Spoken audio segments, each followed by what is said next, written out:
I had rehearsed the moment so many times that it felt like a memory instead of a dream. I would smile. He would look confused for a second, then happy, then proud. I'm pregnant. Two simple words. Two words I had waited years to say. That morning, I stood in front of the mirror, my hands trembling as I held the pregnancy test. The two pink lines stared back at me, undeniable, beautiful, terrifying. My heart was racing, not with fear, but with hope. This baby was a miracle. 3 years of waiting, 3 years of silent prayers, 3 years of pretending I didn't cry every time another test came back negative. I imagined our child running through the house. I imagined tiny shoes by the door. I imagined finally feeling like a complete family. When he came home that evening, I tried to act normal, but my smile kept slipping out on its own. "What are you so happy about?" he asked, tossing his keys on the table. I took a deep breath. "Sit down," I said softly. He didn't sit. He just looked at me, annoyed, arms crossed. I swallowed and forced the words out. "I'm pregnant." For a moment, there was silence. The kind of silence that feels too heavy. I searched his face for something, anything, joy, surprise, warmth. Instead, his expression hardened. "What?" he said. "I'm pregnant," I repeated, my voice shaking now. "We're going to have a baby." The next thing I felt was pain. Sharp, sudden, explosive. His hand struck my face so hard that my vision went white. I stumbled backward, crashing into the wall, my ears ringing like someone had fired a gun beside my head. My cheek burned, my jaw throbbed, and I tasted blood. For a second, I couldn't breathe. My hand flew to my face, but instinctively it moved to my stomach instead. Protect the baby. I looked at him in disbelief, my eyes filling with tears I hadn't given permission to fall. "You slapped me?" I whispered. He stared at me like I had ruined his life. "Are you crazy? Do you have any idea what you've done?" My legs felt weak. My heart pounded so hard I thought it might tear itself apart. I thought you'd be happy," I said. That's when he laughed. Not gently, not awkwardly. It was cold, cruel. "Happy," he said. "This is a disaster." Those words hurt more than the slap. "This child will destroy everything, my plans, my freedom, my life." I shook my head desperately. "No, we talked about this. We wanted—" "Don't tell me what I wanted," he snapped. "You did this on purpose." Tears streamed down my face now. "Why would you say that?" "To trap me," he said. "That's what women like you do." Something inside me broke. Not loudly, not all at once. It cracked quietly, like glass under pressure. That night, he turned his back on me in bed, pulling the blanket away as if my body disgusted him. I lay there in silence, my cheek throbbing, my heart shattered. Around 3 a.m., I crept into the bathroom and sat on the cold floor, hugging my knees. That's where I cried. I cried for the joy that had been stolen from me. I cried for the love I thought I had. And I cried for the baby growing inside me, already unwanted by its own father. I didn't tell anyone. Not my mother, not my sister, not my best friend, because a dangerous thought had started to live inside my head. Maybe it was my fault. Like and subscribe after 2 minutes. If this story is touching your heart, if you believe no woman should ever suffer in silence, please like this video, subscribe to our channel, and share this story. Your support helps stories like this reach those who need them. The days after the slap were worse, because bruises fade, but silence doesn't. He stopped talking to me entirely. He ate without me, slept without touching me, walked past me like I didn't exist. When morning sickness hit, he rolled his eyes. "You're being dramatic," as I threw up. When I felt dizzy, he told me to toughen up. When I placed my hand on my stomach, smiling softly, he said, "Stop pretending this is a blessing." Each word chipped away at me. I started wearing makeup to hide the faint mark on my cheek. I started speaking less, smiling less, existing less. At night, I lay awake listening to his breathing, wondering how love could turn into hatred so quickly. But sometimes, when the house was quiet, I felt something small and gentle inside me, a flutter, a reminder. This baby was real. This baby was innocent.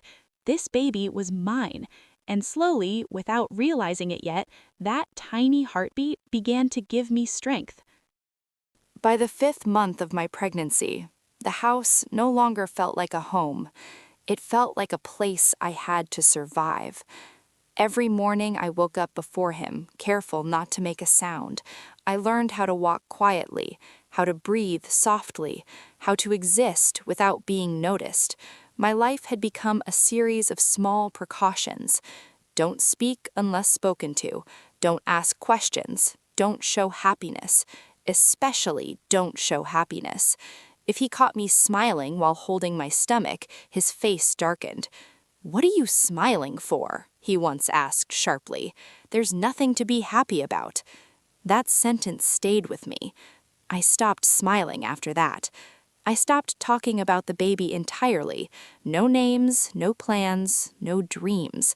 I folded all my hopes neatly and locked them away, afraid that even thinking about the future might provoke his anger. The slap never happened again, but in some ways, the days that followed were worse, because now he punished me with words. "You're useless. You're weak. You can't even handle a pregnancy without complaining." I began to believe him.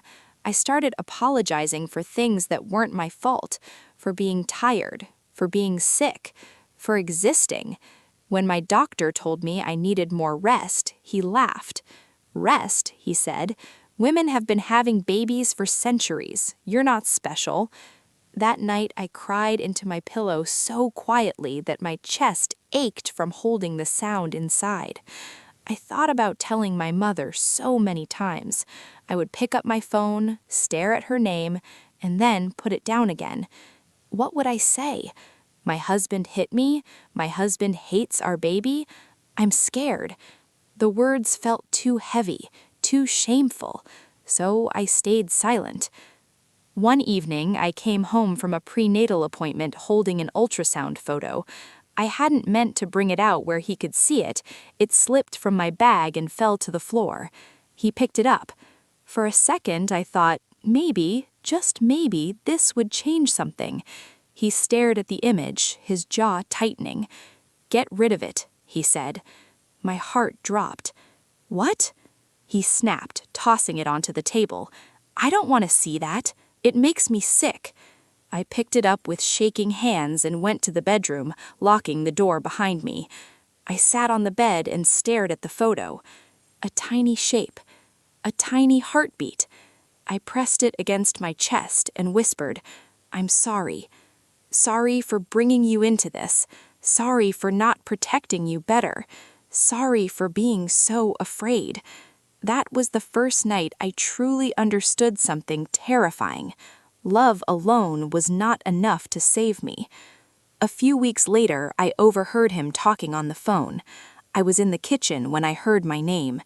"She thinks I'm staying," he said with a bitter laugh. "I never wanted this kid. I never wanted any of this." My hands froze mid-air. "If she doesn't like it, she can leave. I'm not changing my life for her mistake." Mistake. That word again. Something shifted inside me then. It wasn't courage yet. It was awareness. I realized that if I stayed, my child would grow up hearing those words, feeling unwanted, learning fear the same way I had. That night I lay awake staring at the ceiling. I imagined my baby learning to walk in that house. I imagined their first words echoing through rooms filled with tension. I imagined them watching me shrink day by day. And for the first time, I asked myself a question that terrified me more than being alone. What if staying is more dangerous than leaving? The next morning, I felt sick, not from pregnancy, but from fear. Leaving meant uncertainty. Leaving meant judgment. Leaving meant starting over with nothing.